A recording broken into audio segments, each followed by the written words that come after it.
Test. Ok, super. Ah, le silence est assourdissant. Bonjour à tous. Euh, Sachez que cette présentation est plutôt interactive. Donc, si jamais vous voyez que je dis un truc qui est absolument déconnant, levez-vous et dites je suis pas d'accord. Vous posez vos questions en live, vraiment, ça me dérange pas du tout, ça me ferait même plaisir. Le titre et le sujet de cette conférence, c'est Hardware Hacking 101. Joyeux Noël version reverse shell, le guide du cadeau parfait pour votre ex. Alors attention, quelques petits trucs. J'ai mis quelques petites icônes, dont l'icône de l'achat nécessaire. Le but de cette pardon, excusez-moi, je n'ai pas l'habitude de tenir un micro, mais le but de cette présentation, c'est justement de faire un truc qui est déjà assez interactif de base, mais en plus de ça, le but c'est que vous puissiez repartir avec les slides et puis suivre peut-être les slides ou juste les réutiliser pour vous lancer dans le hardware hacking et que ça soit une sorte de support pour jumpstart votre nouveau hobby, je l'espère. Achat nécessaire et puis diapo non présenté, on n'a pas le temps de tout voir, mais j'ai quand même gardé certaines slides pour que vous puissiez les consulter plus tard lorsque vous les lirez au tranquille chez vous. Alors disclaimer, je ne suis responsable en rien de ce que vous faites, je suis innocent et puis je vais vous transmettre du savoir et ce que vous faites avec, ça ne me regarde pas, c'est pas mes affaires. Premier truc que j'ai envie de mettre en place, je vais vous demander de scanner ce QR code, s'il vous plaît, si vous êtes gentil. Bah non, c'est un lien Google Sheets. Vraiment, je ne plaisante pas. Et de toute façon, vérifiez-le. Je sais que c'est une mauvaise idée, tu vois, de faire ça, généralement, surtout qu'on parle de cyber. Mais faites-le, ça me ferait vraiment plaisir. Et puis le but derrière, c'est que à la fin de cette présentation, je vais repartir sur la liste et on va faire un tirage au sort. Et le gagnant repartira sur l'objet que j'ai pu aller jouer avec. Et après, promis, il est dans la boîte en plastique, je n'ai pas touché, il n'y a pas de bêtises là-dedans.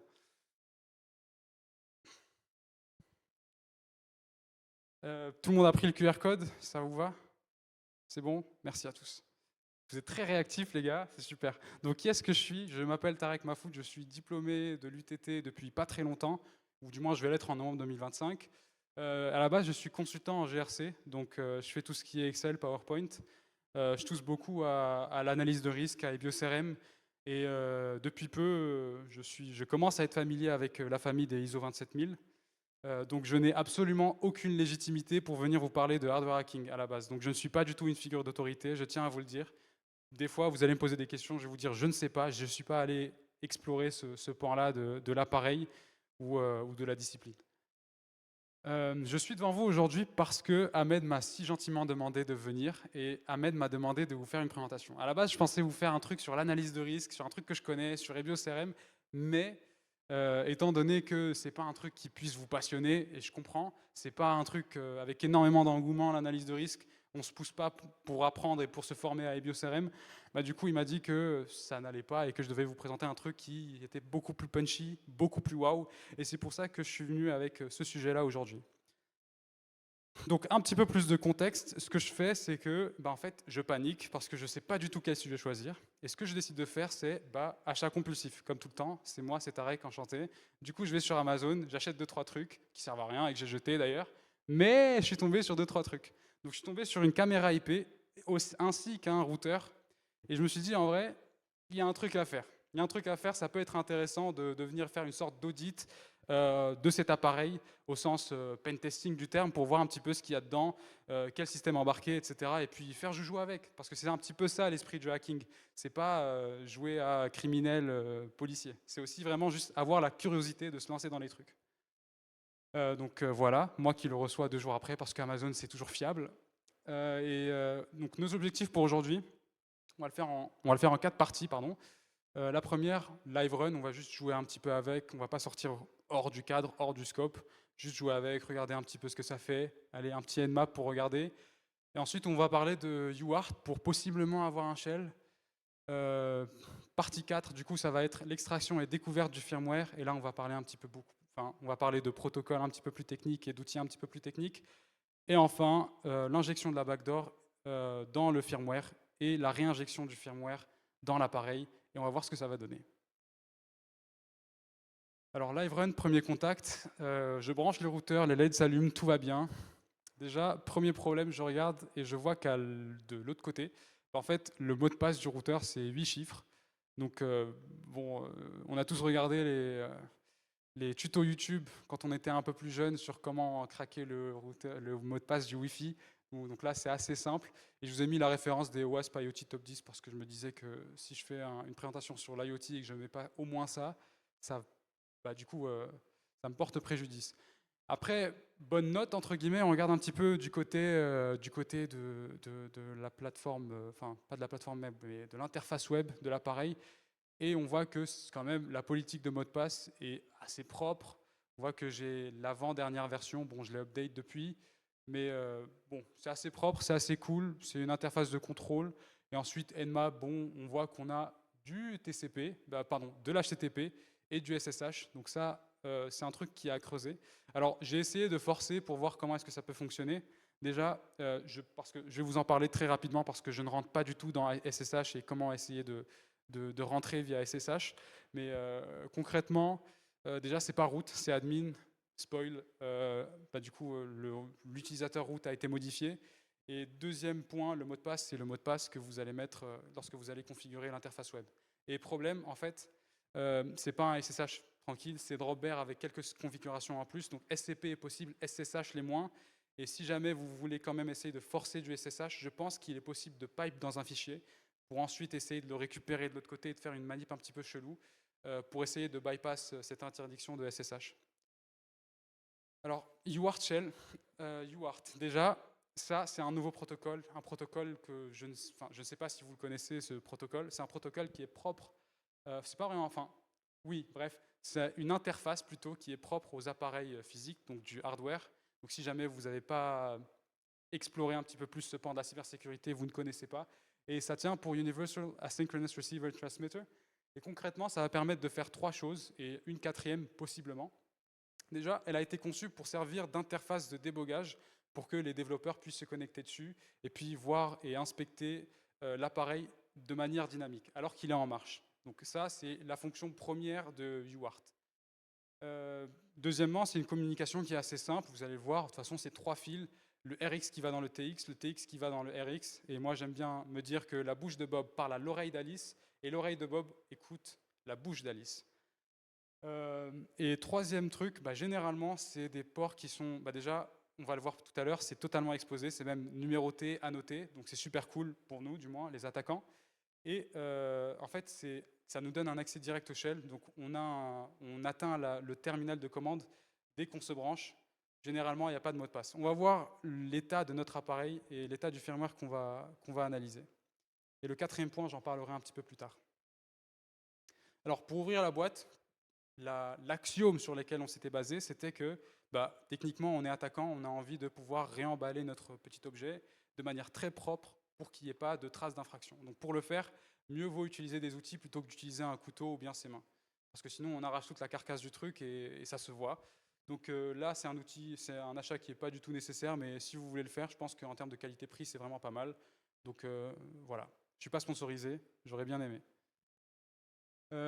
Donc le squelette de la bête. Après avoir ouvert le saint routeur sur lequel on est en train de travailler, on peut voir quelques pièces intéressantes. On peut voir la RAM, le SoC, qui tient pour System on Chip, qui est l'équivalent du CPU, la ROM, et enfin nos 4 pins UART, donc les VCC, GND, RX et TX. Là, c'est des tests de mesure que je vous laisse le luxe de voir par vous-même plus tard. Et je vous dis que pour pouvoir s'interfacer directement avec ces pins UART, il nous faut un adaptateur USB UART. Et là encore, je vous donne un petit lien parce que je suis gentil. Et d'ailleurs, je vous décommande, et ça c'est vraiment un truc qui vient de mon cœur et qui j'espère rentre dans le vôtre, c'est de ne pas acheter les trucs à 2 euros ou à 1 euro, parce que ces trucs-là vont péter au bout d'une utilisation, c'est du jetable, et en vrai, mieux vaut prendre un truc à 15 euros qui est solide et qui va vous accompagner sur plusieurs années, plutôt qu'un truc qui a une chance sur deux de ne pas fonctionner parce qu'il est très mal foutu. Donc on se branche en UART, et donc VCC USB vers rien, GND vers GND, et TX USB vers RX, et RX USB vers le TX de l'appareil. Et comme je n'ai pas envie de faire de soudage et que j'ai envie que ce soit un truc qui est low cost, j'ai pas envie que vous ayez à acheter une plateforme de soudage, quelque part juste prenez un 4 header pins, c'est inclus dans le truc, et ça va vous permettre de vous interfacer directement à l'USB. et on voit qu'on a les premiers logs. Et donc la petite commande en haut, est-ce que vous voulez que je l'explique? Pas du tout? Oui, non? Non, oui? Très bien, ok. Merci pour ta participation, c'est gentil. Alors Picocom, bon, Picocom, téléchargez Picocom les gars. Après devtty USB 0 pour dire quel appareil, quel appareil on veut utiliser, USB 0. Et ensuite, là, le baud rate, et ça c'est super important, ça indique le baud, il faut le voir comme le signal, l'encodage par seconde.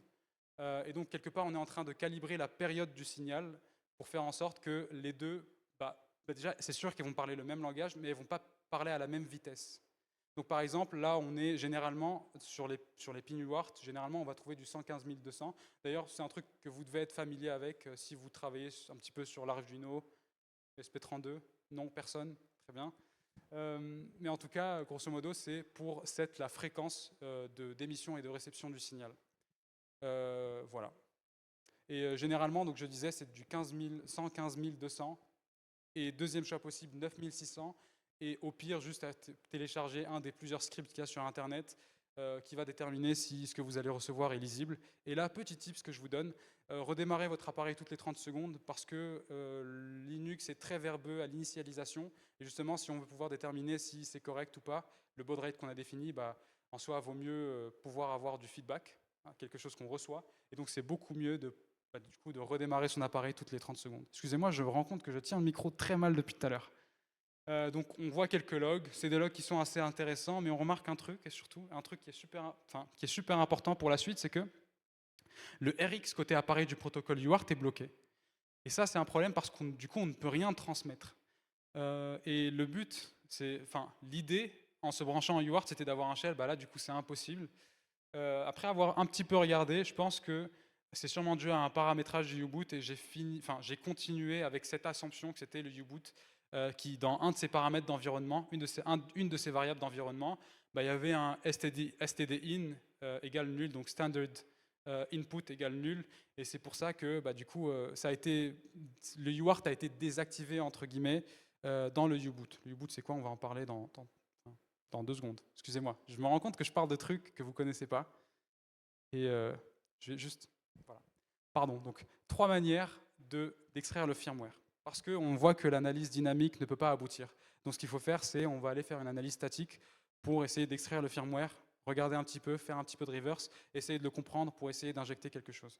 Et puis de base, si on veut injecter quelque chose dans quelque chose, on doit avoir le quelque chose de base. Ça sonne très belge. Donc 3 manières de faire, UART, donc je vous en ai parlé. Seulement là, le problème, évidemment, on ne peut pas envoyer quoi que ce soit. Donc ça va être très dur de stop le process de U-boot et puis d'essayer de dump le contenu de la mémoire à travers le UART. D'ailleurs, c'est un des principaux... Et il y a un autre principal challenge à ce dump UART, on va en parler tout à l'heure. Deuxième choix, deuxième possibilité de le faire avec un protocole qu'on appelle SPI, qu'on va voir tout à l'heure. Et troisième truc, le plus simple, si disponible, télécharger une des mises à jour officielles depuis le site web du constructeur. Alors la première manière, via le UART, donc il y a un super article de Synactive qui détaille un petit peu tout ça. J'ai envie de vous passer un petit peu tout ça, mais concrètement, ce qu'il faut savoir, c'est que déjà, on ne peut pas interagir avec la console, donc ça c'est impossible, cette méthode. Mais numéro 2, là on a un peu de chance si jamais on voulait le faire, parce que c'est 115 200 bauds. Donc quelque part, il nous faudrait, du coup avec un baud égale 1 bit, il nous faudrait 277 secondes de manière interrompue et sans interférence de connexion pour pouvoir extraire le contenu de la mémoire. Donc c'est un peu short, mais bon, si on a fait les bonnes soudures, ça peut passer. En revanche, quand on est à 9600 bauds, donc ça va, du coup ça va faire à peu près 1 heure d'extraction avec des petits fils qui se touchent et ça peut être plus compliqué. Donc juste, il faut avoir en tête que plus la durée augmente, plus la probabilité d'imprévu augmente aussi. Et donc, ce n'est pas la méthode la plus optimale. Ce qui est optimal, en revanche, c'est de faire un flash de la ROM avec le protocole, ou du coup le protocole SPI. Alors, si on revient ici et qu'on regarde un petit peu la bête, alors on voit que la ROM est bien attachée, il n'y a pas de pin, on se dit comment est-ce qu'on va le faire?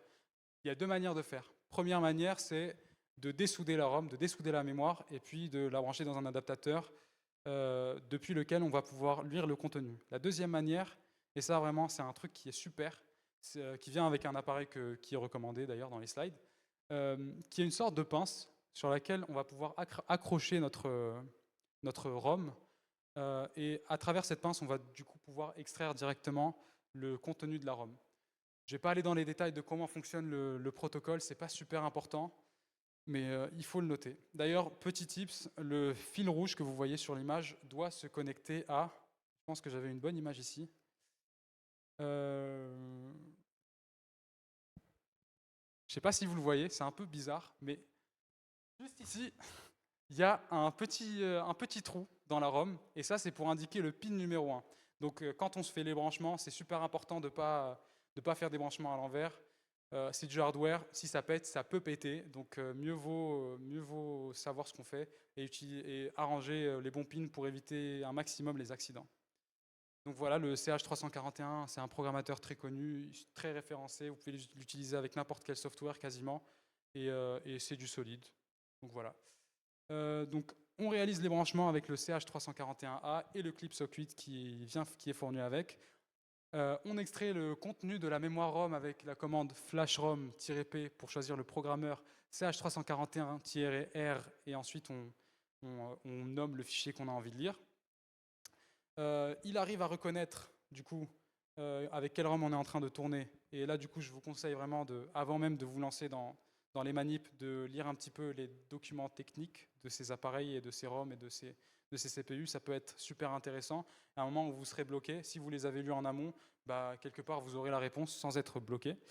Et d'ailleurs je le fais plusieurs fois parce que je suis un grand sceptique et que quelque part si je me foire ou que si je me rate, bon, je suis sûr que j'ai fait ma lecture correctement.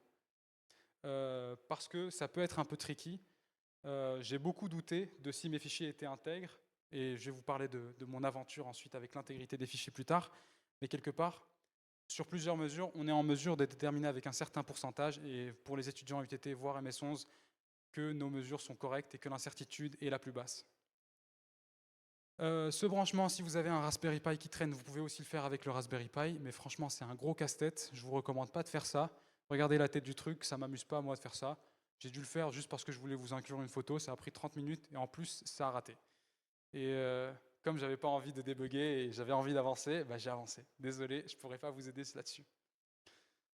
Et sinon, la dernière manière, qui est la manière la plus simple, la manière la plus directe, et franchement, je vous recommande de faire ça si jamais vous devez travailler avec, c'est que téléchargez-le en ligne. Au moins, c'est safe, vous êtes sûr que vous allez avoir la bonne image, sans casse-tête. Pas sans casse-tête, vous allez découvrir pourquoi. Et donc, on obtient le firmware. Et donc, j'update le firmware avec la nouvelle version, mais bon, ça sert à rien. Je récupère les deux firmwares que j'avais. Donc, d'un côté, j'avais celui que j'avais extrait via le web et celui que j'avais téléchargé.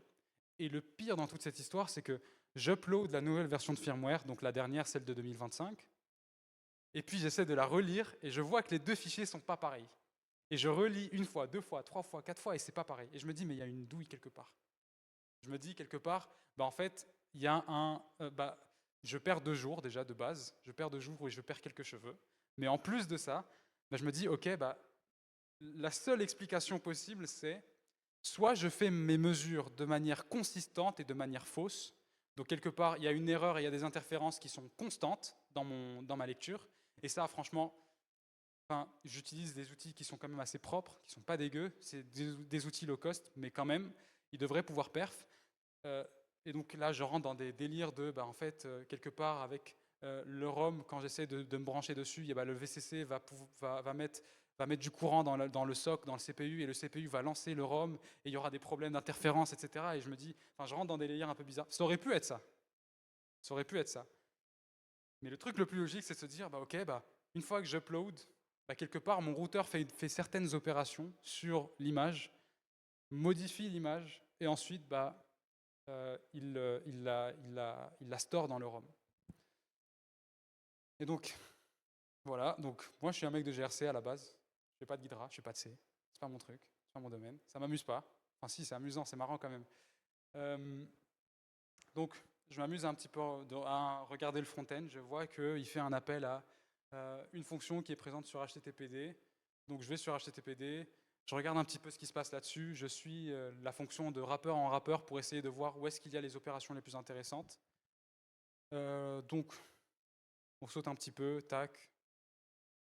Et là, on voit que concrètement, ça c'est la fonction qui fait des opérations. Concrètement, le fameux S de IoT, c'est que, en fait, le seul truc qu'il fait avec le firmware, c'est que je découvre qu'il y a un header de 512 bits, de 512 octets, excusez-moi.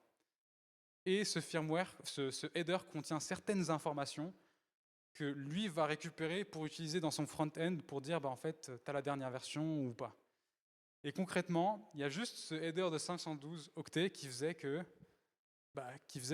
tout ce que je faisais se ratait et se cassait la gueule. Et là, si vous pouvez voir, là j'ai montré le binwalk pour essayer de découvrir un petit peu le firmware, voir les différentes, j'aime pas dire partitions, mais les différents fichiers fichiers ou file system composant le firmware.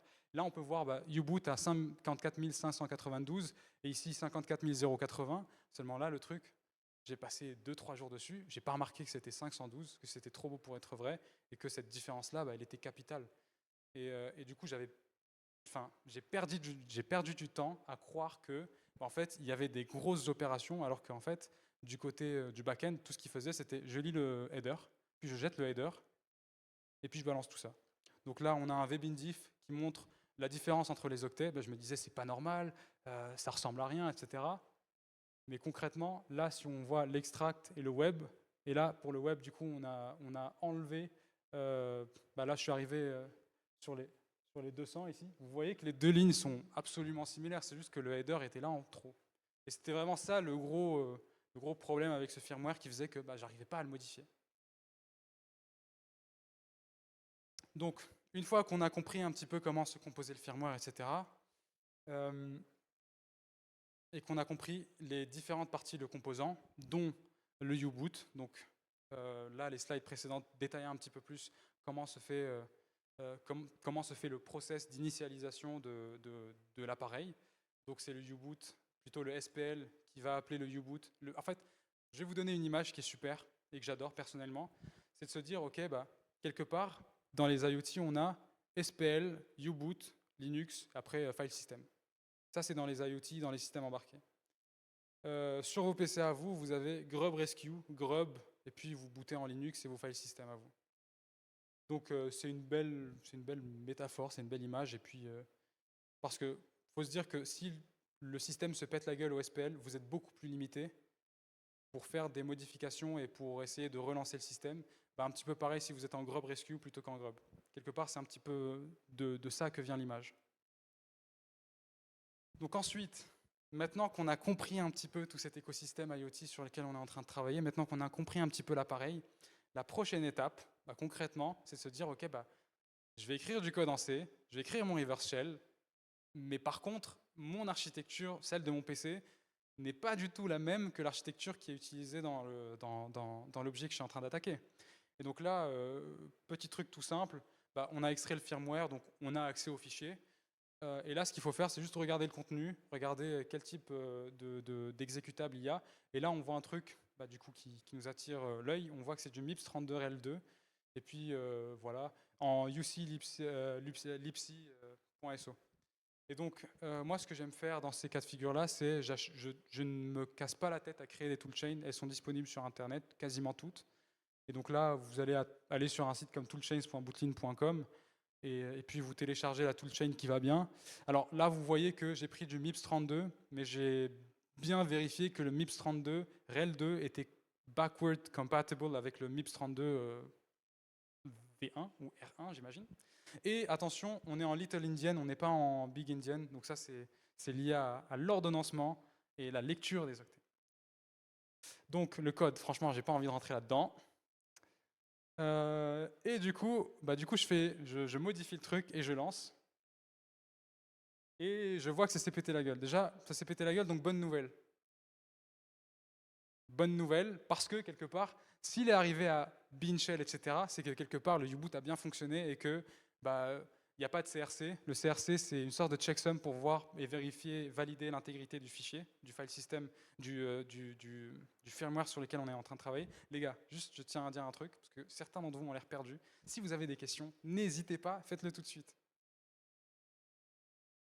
Tout est clair pour tout le monde? Ok, très bien. Du coup, en fait, si c'est arrivé à ce stade-là, c'est que quelque part, tout a bien démarré et que ça s'est cassé la gueule à la fin. Et en fait, j'avais pas fait attention, mais il y a une taille maximale. Et en fait, ce que j'avais fait pour repack mon SquashFS, qui est mon file system principal, en fait, ce que j'avais fait, c'était, j'avais juste fait un SquashFS de port, entre guillemets, on peut se le dire. J'avais pas mis de block size, j'avais rien mis dessus, et j'avais juste dit qu'on utilisait la compression XZ. Ce qui faisait que mon fichier était anormalement grand par rapport au slot dans lequel il devait rentrer. Et donc, je corrige cette erreur avec fake root, make squashfs, squashfs root, new squash.bin, parce que c'est mon nouveau fichier avec repacked, avec le reverse shell intégré là-dedans. No append, je dis que la compression c'est du XZ, et je dis que le block size est de 26214. Ouais, 262 144. Ouais, j'ai bugué un petit peu là. Parce que c'est la valeur que j'ai reçue de Binwalk et puis c'est la valeur du firmware initial. Donc tout ce que je fais, mon but, c'est d'émuler et de faire comme si c'était correct et que c'était la bonne valeur et que on a repack le file system avec les bons paramètres pour être le plus legit possible. Et du coup, j'ai créé un petit script. On peut aller là-dessus si ça vous intéresse. Ça vous intéresse ou pas? Là, c'est vraiment juste aller de 0 à tout. C'est un petit script qui repart un petit peu sur toutes les étapes qu'on a faites, donc beaucoup de DD. En fait, la stratégie que j'avais décidé d'utiliser, parce que j'avais découvert en téléchargeant plein d'images, c'est que ce blocage du U-boot que j'avais trouvé dans la dernière version du firmware n'était pas du tout présent dans les versions les plus anciennes, notamment celle de 2021. Donc j'étais parti sur une stratégie qui était de se dire, ok, ce que je vais faire, parce que j'ai envie d'avoir tous les nouveaux patchs de sécurité, je vais partir sur la nouvelle version du file system, mais seulement la nouvelle version du file system. Donc tout ce qui est U-boot, tout ce qui est Linux, ça ne me dérange pas de partir sur l'ancienne version. De toute façon, les deux utilisent du Linux 2.6.36, donc il n'y a pas de problème de compatibilité, c'est la même architecture, il n'y aura pas de souci. Juste U-boot, Linux, ancienne version, pour être sûr que j'ai un shell à UART plus tard. Et la nouvelle version, j'ai envie d'avoir la nouvelle version et de verrouiller la nouvelle version. Comme ça, au moins, l'utilisateur final aura fait les derniers patchs de sécurité. Donc, c'est ce que je fais. Donc, DD, je récupère la nouvelle header pour que le routeur croit que c'est la dernière version. Ensuite, je décale vers la version de 2021. Et de toute façon, vous pouvez le voir ici avec entre crochets. Le 21, c'est la version de 2021. Je récupère tout ce qui est UART et Linux et je m'assure que mes tailles soient cohérentes avec ce qu'il y a de présent dans le Binwalk que j'avais run tout à l'heure. Ensuite, pour le nouveau firmware, on veut le file system. Donc j'extrais le file system avec les bonnes adresses qui vont bien. Et du coup, je m'amuse à unsquash. unsquashfs, le système de 2023. J'inclus toutes les modifications que j'ai envie de faire. Ici, j'ai envie de débloquer par exemple, comme vous pouvez le voir ici, le UART, si jamais on y accède, on va se retrouver face à un login. J'ai pas envie de login, j'ai envie directement d'avoir un shell root. Donc c'est ce que j'indique. J'ai envie de changer dans le init tab. Ensuite, je change le mot de passe parce que ça m'arrange. Parce que au cas où, si jamais je me retrouve face à un problème ou qu'il me demande le mot de passe, quelque part j'ai le mot de passe, c'est moi qui l'ai créé. Ensuite, j'intègre le reverse shell dans le script d'initialisation, le script que j'ai créé. Je copie ensuite le reverse shell dans squashfs/bin pour que le nouveau firmware contienne l'exécutable que j'ai envie de run là-dessus. Et ensuite, je repack tout ça de manière correcte, de manière à ce que je ne brise pas tous les nodes tels que devttys1, notamment le UART, ou bien les autres nodes qui pourraient être intéressants et qui feraient en sorte que notre file system ne soit pas pété. Et ensuite, ce que j'ai envie de faire, c'est j'ai envie de créer J'ai fait un stage en tant que dev déjà à la base, donc je suis quelqu'un de très propre dans mes scripts. Et donc j'ai préféré écrire deux choses. Une version qui est injectable via web, comme ça, au moins derrière, si jamais vous remportez ce routeur et vous décidez de l'acheter et de faire un petit peu pareil, vous n'avez vraiment pas besoin d'outils. Vous pouvez juste l'upload directement avec ce, vous pouvez upload directement avec ce script. Pas besoin d'outils, pas besoin d'ouvrir, pas besoin de câbles, etc. De toute façon, c'est un peu chiant, je vous avoue, quand on doit débugger des câbles.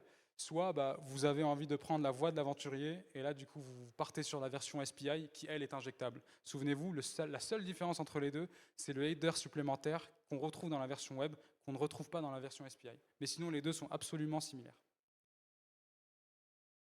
Voilà, donc ça marche. Super nouvelle. Donc je me dis, c'est super. Là, j'ai écrit le nouveau firmware, je les flash en SPI, c'est nickel. Seulement, le problème, c'est quoi? C'est que dans la ROM, il y avait aussi les fichiers de configuration. Ce qui fait que là, j'ai tout effacé. J'ai tout effacé. C'est-à-dire qu'il y a sûrement mon script qui tourne avec mon reverse shell à l'intérieur du truc, mais je ne peux pas me connecter à mon propre routeur parce que je n'ai pas le mot de passe. Bonne nouvelle, en revanche, c'est que je suis... Enfin, bonne nouvelle, j'ai de la chance quelque part. C'est que j'ai débloqué le UART de l'autre côté. J'ai débloqué l'interface UART. Donc ce que je fais, c'est je me branche en UART. Super, je suis direct en root shell, incroyable. Et je lance une commande que j'adore, qui est... D'ailleurs, je voulais laisser pour la postérité. Elle est incroyable, cette commande. Pardon, excuse-moi, Chris, vas-y, je t'en prie. Concrètement, ce que ça permet de faire, c'est de lister tous les chemins possibles vers Rome.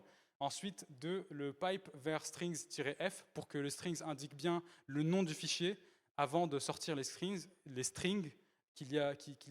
qu'on retrouve dans ce fichier. Et ensuite, grep-i conf pour dire je m'en fous si c'est capital, minuscule, mais sors-moi tout ce qu'il y a. Sors-moi. Concrètement, cette commande dit sors-moi tous les fichiers qui contiennent le mot conf, les lettres conf, ou bien pass, ou bien WPA.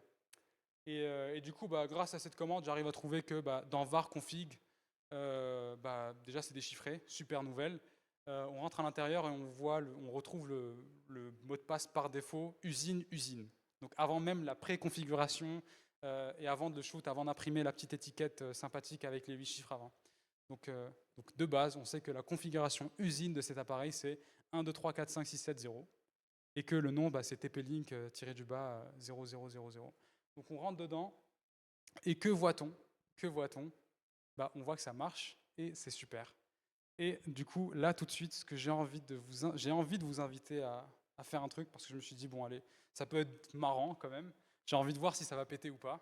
Et puis de toute façon, j'en ai des routeurs comme ça. C'est pas le premier que j'aurais pété. Je vous invite tous à vous connecter. Oui, connectez-vous si vous avez vos PC sur vous. Connectez-vous à l'appareil et normalement, vu que le code C est assez bien fait, il devrait se fork pour que nous puissions tous, dans cette salle, être root sur le routeur. Donc la commande est simple, c'est juste netcat-lvnp 4444. Et le mot de passe, c'est 1, 2, 3, 4, 5, 6, 7, 8. Mesure de sécurité, j'ai changé le mot de passe par défaut, les gars. Et franchement, en vrai, ça m'intéresse. Et c'est le TP-Link 8E2, je sais pas quoi. Faites-le, ça m'intéresse de voir si ça va marcher. Quelle est la limite et est-ce qu'elle peut résister à 20 étudiants, genre?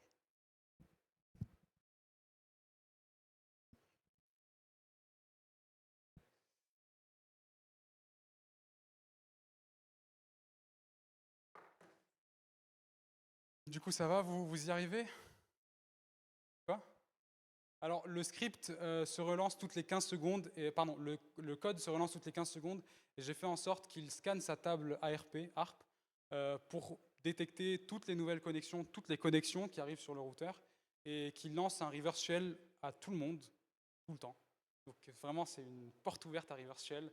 Il va essayer de se connecter à tout le monde, et même si quelqu'un se connecte, la porte devrait rester ouverte pour tout le monde, enfin pour le reste. Donc voilà, je vous avoue que c'est ma petite fierté. On ne l'a pas présenté aujourd'hui le code en C, mais je vous avoue que je suis assez fier de ce que j'ai fait. 1, 2, 3, 1, 2, 3, 4, 5, 6, 7, 8, le mot de passe. 1, 2, 3, 4, 5, 6, 7, 8 à la fin, c'est pas un 0. Quoi? Non, non, c'est 7, 8 à la fin. Pardon, j'ai mesure de sécurité, je ne pouvais pas laisser par défaut, les gars. Bah oui. Bah oui.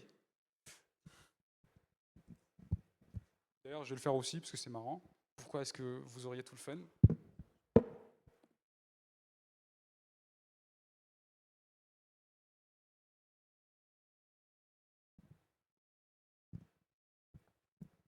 franchement, si ça se pète la gueule et que ça marche pas, je suis dégoûté parce que je l'ai essayé il y a 30 minutes. Attendez, à moins que, je pense que ce que j'avais fait, c'était, j'avais fait un truc encore plus interactif, j'avais fait, on va déposer le truc ensemble. Bah, du coup, là, ce que vous avez, c'est super parce que c'est la version du firmware propre. Il n'y a pas de reverse shell là-dessus. Je me souviens, ouais, j'ai réinitialisé le truc, je suis vraiment désolé. Mais si vous voulez, bah, on le fait tout de suite en live, on fait la modif.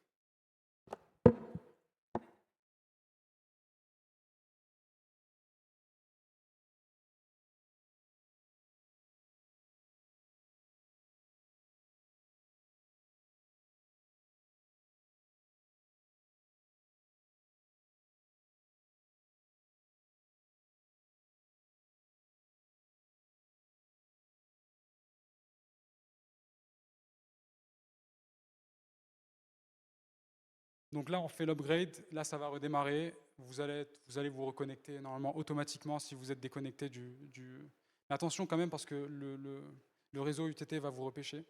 Donc redéconnectez-vous de UTT, revenez vers cet appareil et normalement, le Net 4 devrait passer cette fois-ci. J'ai vraiment envie de voir quelle est la limite. Techniquement, théoriquement, la limite est de 32.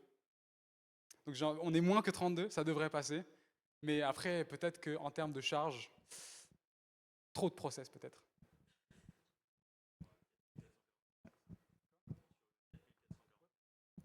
Il est encore en train de redémarrer là.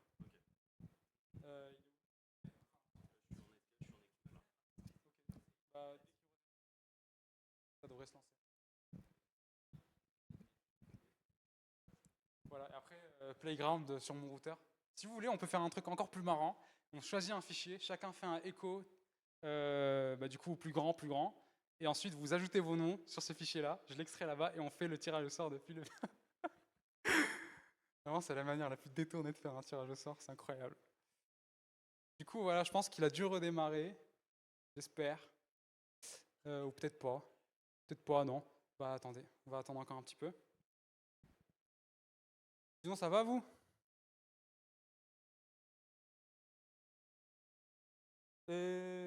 Normalement, je pense il doit arriver dans les 50% ou bien dans les 60% et puis speedrun. Parce que le but, c'est qu'il redémarre, tu vois. Et dès qu'il aura redémarré, si quelqu'un veut bien surveiller les LED. Non, mais je plaisante, c'est bon. Ah non. Ok. Voilà, techniquement, là, ça devrait être bon. J'espère, hein, parce que sinon, ma démo se foire. C'est moi qui y perds au change, les gars. La manière safe de faire aurait été de se brancher en UART pour avoir les logs du reverse shell. Parce que j'avais mis beaucoup de logs. Mais voilà.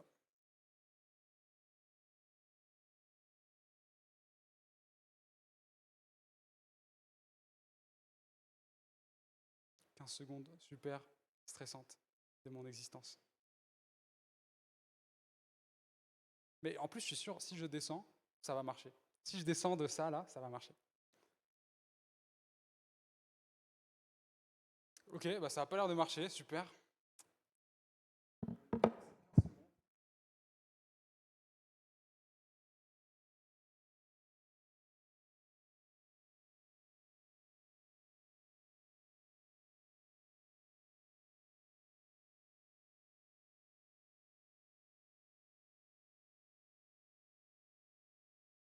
Bah, un échec, je pense que c'est suffisant, à moins que vous ne vouliez qu'on démonte l'appareil et qu'on aille à fond, mais c'est comme vous voulez. Moi, je suis dispo, les gars. Moi, vous m'avez encore pendant 15 minutes, vous voulez que je démonte l'appareil, je le démonte. Quoi? La suite de la presse. Bah, en soi, ça devait finir par un grand bang avec un truc incroyable, du coup, bah, c'est censé faire ça. Voilà. Je sais pas pourquoi ça marche pas, je débuggerai à la fin, mais voilà. The end. Ah oui, et d'ailleurs, il y a quelques offres d'emploi. J'ai commencé un boulot il y a 3 jours. Et non, mais c'est vrai, c'est pas une vanne. Du coup, c'est une super boîte. C'est une super boîte, c'est des gens super bienveillants. J'ai de très bons J'ai une très belle expérience du coup pendant ces 3 jours. Et si jamais vous êtes intéressé, il y a quelques offres d'emploi qui pourraient vous intéresser, notamment en IAM ou peut-être en GRC. Je pense qu'il y a quelques postes disponibles. Donc venez me voir à la fin ou par LinkedIn si jamais ça vous intéresse. Ah, ça marche. Attends, attends, mais c'est parce que j'ai laissé mon truc ouvert. Donc techniquement, voilà, les gars. Merci. Chris, non, viens me serrer la main. Viens me serrer la main. Merci, merci. C'est bon. J'ai pas perdu mon honneur, les gars. En plus, c'est filmé, ça marche ma démo. Bon. Mais du coup, ça marche chez vous ou pas? Parce que techniquement, ça marche chez tout le monde. Techniquement, ça marche chez tout le monde. Bon. Mais du coup, bonne nouvelle, super. Et voilà, place aux questions si vous en avez. Je pense qu'il nous reste encore une bonne quinzaine de minutes, donc je pense que je suis dans les temps, 45 minutes. Euh, Déjà, avant que je ne finisse mon long monologue de 45 minutes, parce que je vous avoue que vous n'avez pas beaucoup participé, et je vous en veux un peu, euh, un grand merci à tous les organisateurs, parce que franchement, j'ai vu un petit peu tout le travail qu'ils ont fait, et c'était incroyable, donc s'il vous plaît, on peut les applaudir. Même les organisateurs, applaudissez-vous en fait. Et un grand monsieur qui ne peut pas être présent malheureusement, mais qui s'appelle Ahmed Bouafa et qui a eu l'immense gentillesse de m'inviter pour que je puisse connaître cette expérience. Donc merci à tous de m'avoir écouté et place aux questions si vous voulez bien. Ouais.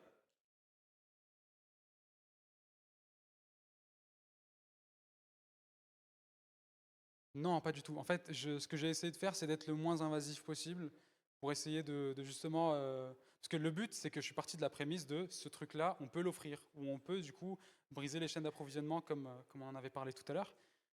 Et du coup, bah, briser une fonctionnalité, c'était hors de question pour moi. Donc ce que j'ai fait, c'est juste rajouter le reverse shell dynamique. Et le plus gros challenge dans l'injection du programme, de l'exécutable malveillant, c'était justement de faire en sorte qu'il soit assez petit, assez fonctionnel, parce que je voulais faire un truc propre et un truc waouh quand même, tu vois.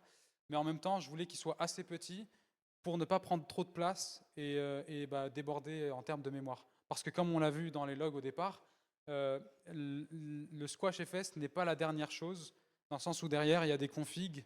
Donc c'est là où il y a les mots de passe de WPA, etc. et le mot de passe d'administration. Et derrière, juste après, il y a encore radio, et donc c'est 6 octets qui contiennent l'adresse Ethernet, l'adresse MAC, pardon, de l'appareil. Donc le but, c'était d'être le moins invasif possible, de faire le truc le plus petit possible et simplement de modifier le RCS qu'il y a à l'intérieur. Donc j'ai juste fait un petit écho. Et sinon, pour avoir l'accès au UART, j'ai juste modifié les quelques lignes que je connaissais déjà avec un SED euh, quand j'avais fait l'analyse statique. Je ne sais pas si ça répond à ta question. Et il y a plein de techniques d'ailleurs pour essayer de réduire un maximum. Déjà la première problématique, et ça vraiment c'est un très gros problème quand on veut compiler des exécutables qui sur un environnement différent qu'on n'a pas forcément, enfin qui n'est pas notre ordinateur. Déjà le premier c'est bah, la librairie. Et là du coup il faut faire un choix dynamique ou statique. Du coup moi ce que j'avais fait c'était de dire ok bah, j'ai envie de partir sur le dynamique parce que sinon statique ça va être trop gros si je compile toutes les librairies dans le même exécutable. En revanche, je me pose des contraintes dans mon exécutable qui sont d'adapter mon code aux librairies qui sont déjà disponibles sur le système. Donc ça, c'était un très gros challenge parce que c'est pas forcément évident. Et le deuxième des trucs, bah, en fait, c'est un truc qui est simple, c'est juste de faire strip à l'exécutable une fois qu'il est fini. Ça permet de gratter un petit peu et puis là, un petit peu, quelque part, quelquefois, il peut être très important pour justement réussir à caler son exécutable et ne pas trop déborder sur la mémoire. Non mais bravo de quoi? C'est straightforward. Du coup, d'autres questions, s'il vous plaît? Merci beaucoup pour la question.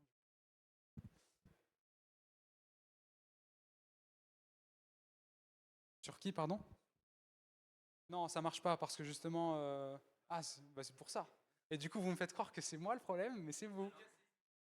Bah, en fait, du coup, non, parce que et c'est un environnement isolé à votre machine. Donc, non. Non. D'autres questions, si vous voulez bien? Mais ouais, parce que en fait, tu sais, et c'est pas une question bête, parce que vraiment, j'avais fait le test sur ma machine Windows. De base, je devais présenter sur Windows. Et j'avais fait le test, j'avais dit WSL, et ça marchait pas. Et je me suis dit, non, c'est forcément Windows le problème. Je ne peux pas douter de moi-même, Tarek. Tarek, t'es Tarek, en fait. Pour qui tu te prends? Lève la tête. Bombe le torse. Non, je plaisante. Mais oui, allez-y. Si vous avez d'autres questions, vraiment, c'est le moment. J'apprécierais beaucoup. Et puis, si vous avez quelques éclaircissements nécessaires, par exemple, vous pouvez me demander, bah, Tarek, genre, ça m'intéresse. Sur quel appareil est-ce que je peux m'entraîner? Sur le routeur que tu vas gagner. Bah, du coup, oui, ajoutez vos noms, on va le faire tout de suite, ça peut être marrant. Et on va faire tourner la roue de la fortune en live.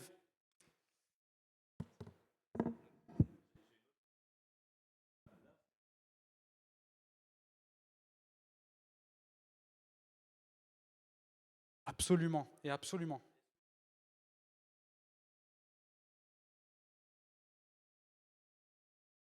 Euh, En fait, la question du CRC, elle n'est pas problématique dans la mesure où tu arrives à trouver. En fait, le truc, c'est que moi, je m'attendais à avoir un CRC.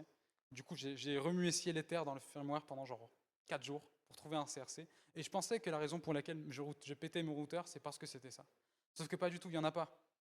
Donc en fait, bref, il n'y en a pas. Et du coup, dans la mesure où vous arrivez à trouver le CRC, il faut se dire le CRC se calcule à partir d'un certain offset. Donc il y a plein de scripts disponibles sur Internet. Donc en fait, vous décidez de la place mémoire et généralement c'est le début des arguments d'environnement de U-Boot. Donc dès que vous arrivez à identifier le début de ça, et c'est généralement le CRC et le début quelque part des fois. Donc dès que vous arrivez à identifier le CRC, vous définissez l'offset dans ces programmes-là, dans ces scripts-là, et ces scripts-là vont faire un calcul octet par octet. Ils vont prendre le premier octet et ils vont calculer le CRC par rapport à ça, et puis ils vont prendre deux octets, calculer le CRC par rapport à ça, pour déterminer la longueur du CRC. Et ensuite, à partir de là, vous allez modifier votre image, etc. Il y aura des modifications, le CRC ne sera plus le bon, mais derrière, ce que vous faites, c'est vous recalculez le CRC avec de la nouvelle image, avec les mêmes paramètres qui sont offset plus longueur, et derrière, ça permet de recalculer un nouveau CRC qui est valide. Après, il y a un problème qui est choisir le bon algorithme de CRC. Mais là, du coup, c'est pareil, dans la même logique de brute force, il y en a trois. Donc, faire run le script une fois ou trois fois, quelque part, pour une minute chaque, c'est pas si dérangeant que ça. Donc le CRC, c'est un problème dans la mesure où on n'arrive pas à identifier où est-ce qu'il est. Voilà. Mais sinon, pour les constructeurs qui en mettent, je dirais le CRC. Je sais que Netgear, en termes de routeur, il y en a sur les nouveaux. Je m'étais un peu documenté sur le sujet. Mais TP-Link, je pense qu'il n'y en a pas. Il n'y a pas de CRC dans les TP-Link, même dans les nouveaux. C'est vraiment un firmware qui a été upload en janvier ou février 2025. C'est pas une vanne. Donc, et le plus marrant dans tout ça, c'est que une erreur de conf plus bah, du coup quelqu'un enfin, une erreur de conf dans le sens où je mets mal mes mots de passe, etc. Et même dans certaines versions, c'est ça le plus déconnant, c'est qu'on pouvait upload le firmware sans être authentifié. Et ça, c'est encore plus. Ça a été patché depuis, mais dans certaines versions, je doute que beaucoup de personnes rentrent chez eux, vérifient si TP-Link a upload un nouveau firmware, une nouvelle version. Donc je pense que la plupart, personne n'a jamais update son firmware. Donc quelque part, il y a énormément de machines qui sont vulnérables à ça. Si vous êtes sur le même réseau, vous dites, bah, du coup, dans les headers HTTP from tplink.com, et derrière, il détecte, il dit que c'est bon, que c'est valide, il authentifie, et vous pouvez upload le firmware. Donc, et vous pouvez taper directement du coup dans le back-end avec ça. Donc c'est vraiment effrayant dans le sens où quelqu'un vient chez vous et parce que vous n'avez pas mis un bon mot de passe avec un mot de passe à 8 chiffres, en 2 heures c'est plié, il est dans votre réseau et en 5 minutes quoi, il a une porte dans votre réseau et il peut rentrer chez lui tranquille, tranquillou pipou. Et ça c'est un vrai enjeu, c'est des vrais problèmes de sécurité qui se posent parce que ces dispositifs-là existent et encore, ça c'est un routeur, c'est pas un des trucs qui est les plus dégueux techniquement en termes d'IoT. Donc il faut vraiment faire gaffe à ce qu'on achète, il faut vraiment faire gaffe à ce qu'on introduit dans nos réseaux, individus ou entreprises. Donc voilà, si vous avez d'autres questions, pardon, je t'en prie.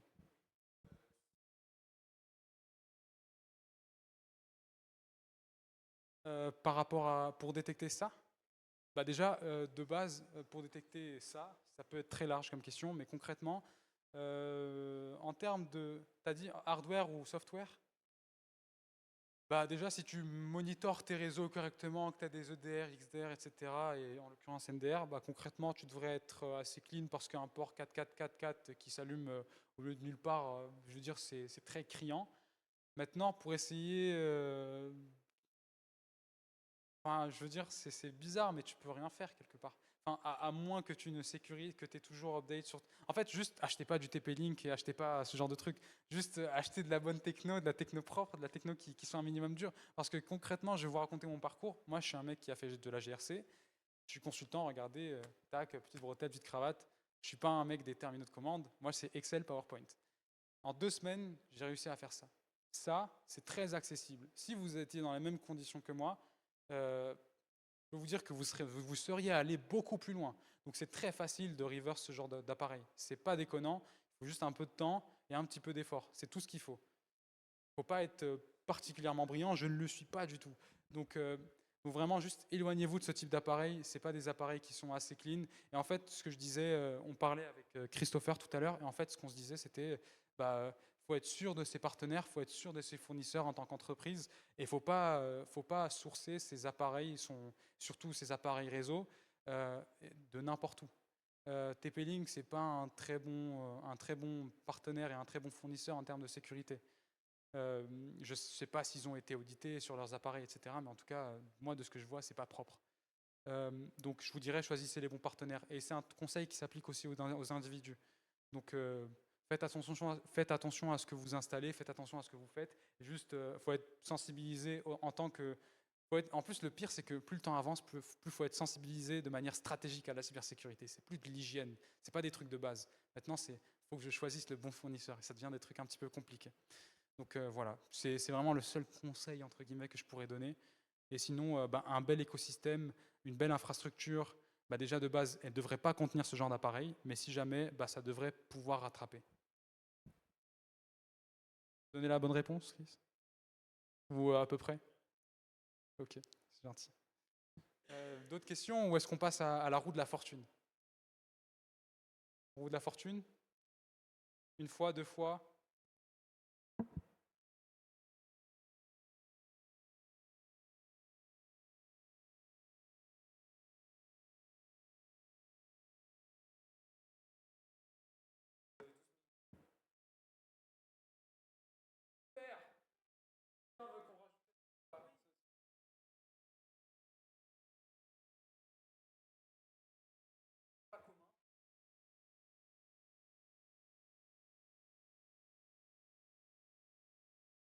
Anita? Non, non, non, c'est quoi? ALTA? Alta. Allons-y, mesdames.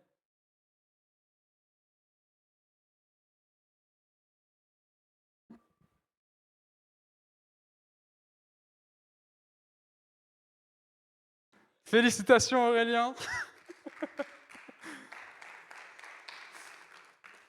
Je te demande de me rejoindre sur scène, c'est pas moi qui va bouger vers toi quand même. Hein,